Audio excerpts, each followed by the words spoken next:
The conference room door closes behind him. 20 pairs of eyes turn, measuring, calculating. He knows this moment. The promotion announcement.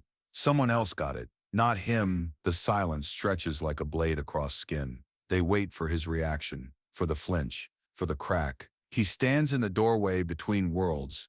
Not quite inside, not quite outside. This is the void, the liminal space where most men shatter. Watch what happens next. He walks to his seat, sits down, opens his notebook, writes one word, noted. The room shifts. Power changes hands in that instant. Not through aggression, not through submission, through absolute indifference to their judgment. This is the first law of the void. When you stand between what was and what will be, you become untouchable. The ancient Stoics knew this secret. Marcus Aurelius wrote it in Blood and War. Between victory and defeat lies a moment of pure potential. Most people rush through it, desperate for resolution. The masters live there. They make the void their throne. Consider the divorced man signing papers. Consider the fired executive clearing his desk. Consider the student failing the exam that defined his future. These are not endings. These are liminal zones, territories without maps, without scripts, without salvation. Society abandons you here. Your identity dissolves. Your old self dies, but the new self has not been born. This is where power lives, not in stability, not in certainty, in the space between breaths, the pause before the verdict, the silence after the accusation. Most people panic in these moments. They grasp for meaning, for structure, for someone to tell them who they are now. This is weakness. The void does not care about your fear. It does not care about your past. It only respects one thing: your ability to stand alone without flinching. The businessman who built an empire understood this. When his partners betrayed him, when the lawyers circled, when the media crucified him, he did something unexpected. He smiled, not from joy, from recognition. He had entered the void before. He knew its rules. Rule 1. Do not seek comfort. Comfort is the enemy of transformation. When you lose everything, when your identity crumbles, when no one recognizes who you are anymore, you have been given a gift. Freedom from their expectations, freedom from their judgments, freedom from their world. Rule 2. Do not explain yourself. Explanation is supplication. When they demand answers, when they probe for weakness, when they need you to justify your existence, give them nothing. Silence is not empty. Silence is full, full of potential, full of power, full of threat. The moment you explain, you submit to their frame. You accept their authority to judge. You become small. Stay large. Stay undefined.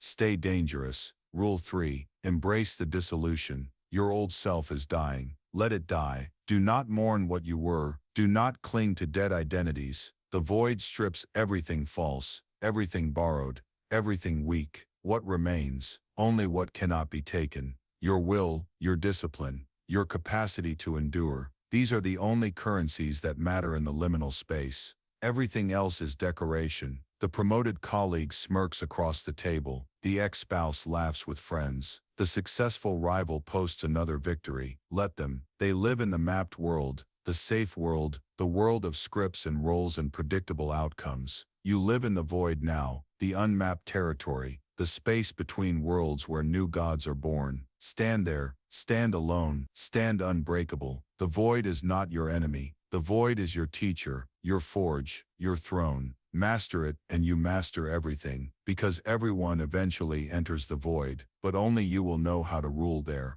The therapist leans forward. Tell me how that makes you feel. The question hangs like a trap. This is their weapon. The demand for emotional performance, for vulnerability as currency, for confession as submission. The wise man responds with 3 words. Is that so? Not a question, a statement.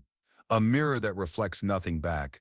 The therapist shifts, uncomfortable. The power dynamic inverts. This is liminal mastery. You give them nothing to hold, nothing to categorize, nothing to fix. You become the void they fear. Modern culture worships transparency. Share your trauma, display your wounds, broadcast your healing journey. This is not strength. This is exhibitionism. The Stoics knew better. Seneca faced exile without explanation. Epictetus endured slavery without complaint. They understood the 4th rule of liminality. Your internal state is sovereign territory. No one has passport rights. When the relationship ends, they will demand closure. When the job terminates, they will require exit interviews. When the friendship dissolves, they will insist on processing. Deny them this satisfaction. Closure is their need, not yours. Processing is their weakness, not yours. Understanding is their addiction, not yours. You owe them nothing, not explanation, not emotion, not resolution. The void does not explain itself. Neither should you. Consider the entrepreneur, whose company collapsed. Investors gathered like vultures. Media dissected his failure. Friends disappeared like smoke. He could have defended, could have blamed, could have begged. Instead he disappeared. 6 months of silence. Then he emerged with something new, something unprecedented, something they could not have imagined, because he used the liminal space correctly, not for healing, for transformation, not for recovery, for metamorphosis, not for return, for transcendence. The fifth rule emerges here. Time in the void is not linear. Days become months, hours become years, minutes become eternities. Most people cannot handle this temporal dissolution. They need schedules, deadlines, milestones, progress markers. The void laughs at these constructions. In liminal space, transformation happens outside time. You might change completely in an instant.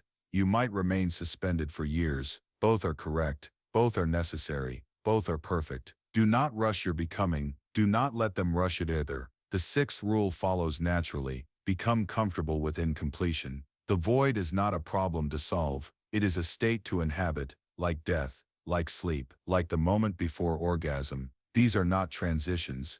They are destinations. Most people treat liminal periods as inconveniences, obstacles between stable states, bridges to cross quickly. This is why they never access real power. Power does not live in arrival. Power lives in potential, in the unresolved, in the undefined, in the space where anything could happen. The executive who was fired learned this. Instead of immediately seeking new employment, he waited. Months passed. Opportunities presented themselves. He declined them all, not from fear, from strategy. He was becoming something new in the void, something the market had never seen. When he finally moved, entire industries shifted, because he had used the liminal space to shed every limitation, every assumption, every boundary. He emerged not as who he was, but as who he could become. This is the final secret. The void does not destroy you. You destroy yourself, your attachments, your definitions, your need for recognition. The void simply provides the space, the darkness, the silence. What you do there determines everything. Most people huddle in the void, waiting for rescue, praying for guidance, desperate for someone to lead them out. No one is coming. No one can save you. No one should. Because the moment you realize this, truly realize this, you begin the only journey that matters, the journey inward, through yourself, to the other side, where you emerge not as survivor, but as sovereign, not as healed but as transformed, not as found, but as transcendent. Stand alone in the void, and you will dominate the world.